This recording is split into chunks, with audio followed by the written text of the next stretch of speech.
യെശയ്യാ അധ്യായം 24. യഹോവ ഭൂമിയെ നിർജ്ജനവും ശൂന്യവുമാക്കി കീഴ്മേൽ മറിക്കുകയും അതിൽ നിവാസികളെ ചിതറിക്കുകയും ചെയ്യും. ജനത്തിനും പുരോഹിതനും ദാസനും യജമാനും ദാസിക്കും യജമാനത്തിനും കൊള്ളുന്നവനും വിൽക്കുന്നവനും കടം കൊടുക്കുന്നവനും കടം വാങ്ങുന്നവനും പലിശ വാങ്ങുന്നവനും പലിശ കൊടുക്കുന്നവനും ഒരുപോലെ ഭവിക്കും. ഭൂമിയെ ശേഷം നിർജ്ജനമായും കവർച്ചയായും പോകും. യഹോവയല്ലോ ഈ വചനം അരുളി ചെയ്തിരിക്കുന്നത്. ഭൂമി ദുഃഖിച്ച് വാടിപ്പോകുന്നു, ഭൂതലം ക്ഷയിച്ച് വാടിപ്പോകുന്നു, ഭൂമിയിലെ ഉന്നതന്മാർ ക്ഷീണിച്ചു പോകുന്നു. ഭൂമി അതിലെ നിവാസികളാൽ മലിനമായിരിക്കുന്നു. അവർ പ്രമാണങ്ങളെ ലംഘിച്ച് ചട്ടത്തെ മറിച്ച് നിയമത്തിന് ഭംഗം വരുത്തിയിരിക്കുന്നു.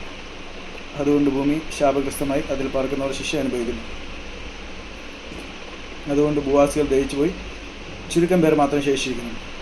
പുതുവീഞ്ഞ് ദുഃഖിക്കുന്നു, മുന്തിരിവള്ളി വാടുന്നു, സന്തുഷ്ട മാനസന്മാരൊക്കെയും നിരൂപപ്പെടുന്നു. തപ്പുകളുടെ ആനന്ദം നിന്നു പോകുന്നു, ഉല്ലസിക്കുന്നവരുടെ ഘോഷം തീർന്നു പോകുന്നു. കിന്നരത്തിൻ്റെ ആനന്ദം ഇല്ലാതെയാവുന്നു. അവർ പാട്ട് പാടിക്കൊണ്ട് വീഞ്ഞു കുടിക്കില്ല. മദ്യം കുടിക്കുന്നവർക്ക് അത് കയ്പായിരിക്കും. ശൂന്യം പറഞ്ഞ് ഇടിഞ്ഞു കിടക്കുന്നു, ആർക്കും കടന്നു കൂടാതെ വണ്ണം എല്ലാ വീടും അടഞ്ഞു പോയിരിക്കുന്നു. വീഞ്ഞില്ലായകയാൽ വീടുകളിൽ നിലവിളി കേൾക്കുന്നു, സന്തോഷമൊക്കെ ഇരുണ്ടിരിക്കുന്നു.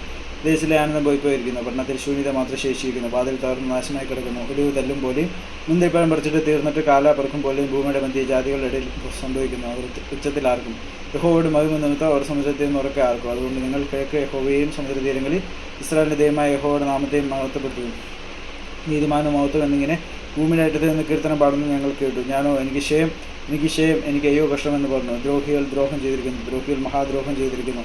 ഭൂവാസിയെ പേടിയും കുഴിയും കണിയും നിനക്ക് നേരിട്ടിരിക്കുന്നു. പേടി കേട്ട് ഓടിപ്പോകുന്നവൻ കുഴിയിൽ വീഴും, കുഴിയിൽ നിന്ന് കയറുന്നവൻ കണിയിലാകപ്പെടും. ഉയരത്തിലെ കിളിവാതിലുകൾ തുറന്നിരിക്കുന്നു, ഭൂമിയുടെ അടിസ്ഥാനങ്ങൾ കുലുങ്ങുന്നു. ഭൂമി പൊടുപൊടെ പൊട്ടുന്നു, ഭൂമി കിറുകിറെ കീറുന്നു, ഭൂമി കിടുകിട കിടങ്ങുന്നു. ഭൂമി മത്തനെ പോലെ ചാഞ്ചാടുന്നു, കാവൽമാടം പോലെ ആടുന്നു. അതിൻ്റെ അർത്ഥം അതിന്മേൽ ഭാരമായിരിക്കുന്നു, അത് വീഴും എഴുന്നേൽക്കുകയുമില്ല.